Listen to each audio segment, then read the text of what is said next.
Vancouver.mediaco.ca. The activist debate over diversity of tactics has historically been a divisive one. This debate shot to the forefront of the anti-Olympic movement following the BCCLA's David Eby's public denunciation of the direct actions that took place during the February 13th corporate heart attack demonstration. The Olympics Resistance Network, which until this point is relying on legal support from the BCCLA, clearly suggested this diversity of tactics, warning their legal allies not to send any legal observers to the protest. I've got to tell you that we will not be successful by breaking a window at the Hudson's Bay Company or attacking police officers with traffic cones. It simply will not advance the message to the general public. We approached Alyssa from the Olympic Resistance Network to give us her analysis of Eby's persisting position to stand by his betrayal of the anarchist community. Now, I think it's unfortunate that the BCCLA had to speak out publicly on the tactics. We had to because we've been so publicly affiliated with defending free speech rights around the demonstrations, and we had to clarify our position. I think they're important discussions to have internally, and I wish we didn't have to have those conversations publicly. I don't see them related to free speech or civil liberties, right? Well, then why are you addressing them? Why are they even an issue for the civil liberties to talk about? You talk about the windows of the Hudson Bay Company. You know the role of the Hudson Bay Company in the colonization of this territory. Absolutely. And how the oppression coming. Yes, I do. So, how we can qualify something of violence? Yes. So you suggest that only smashes on windows compared to all violence used by this corporation. Well, you suggest that I failed to draw, or that I'm inappropriately drawing a line between good protesters and bad protesters.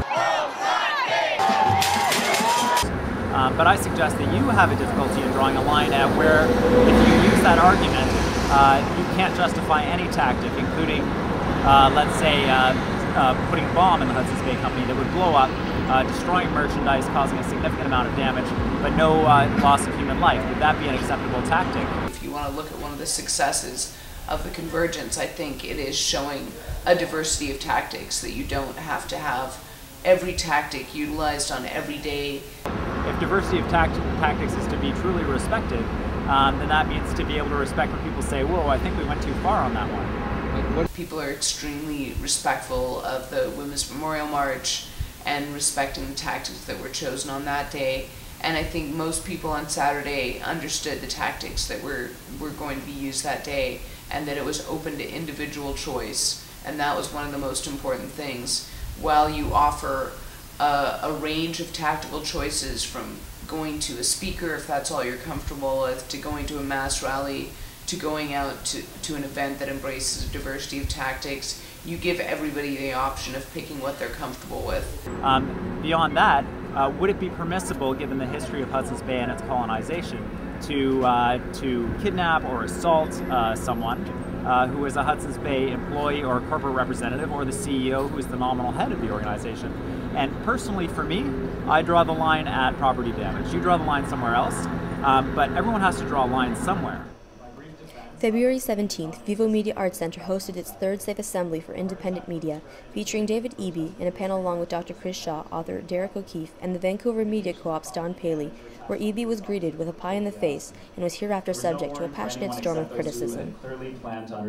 Similarly, I think that it's something that we should think about as a society, whether or not the cause that is espoused is good, and despite the fact that there may be violence perpetrated on low-income neighborhoods, on many people through the police or security or through the actions of the sponsors, whether we want to respond in kind with property damage or physical violence against people, or whether we want the kind of society where we're going to at least set the kind of example and do creative nonviolent resistance, which I think is a much more desirable response. I am not anti-war, because sometimes it's necessary to go to war to defend your people and your territories. Some are asking us to pacify ourselves in a situation where the capitalist and colonialist world is persistently hostile and repressive to us. In that situation, we are at war. War is not something we choose, but something that is imposed on us. It is in this situation that we must redefine tactics of violence.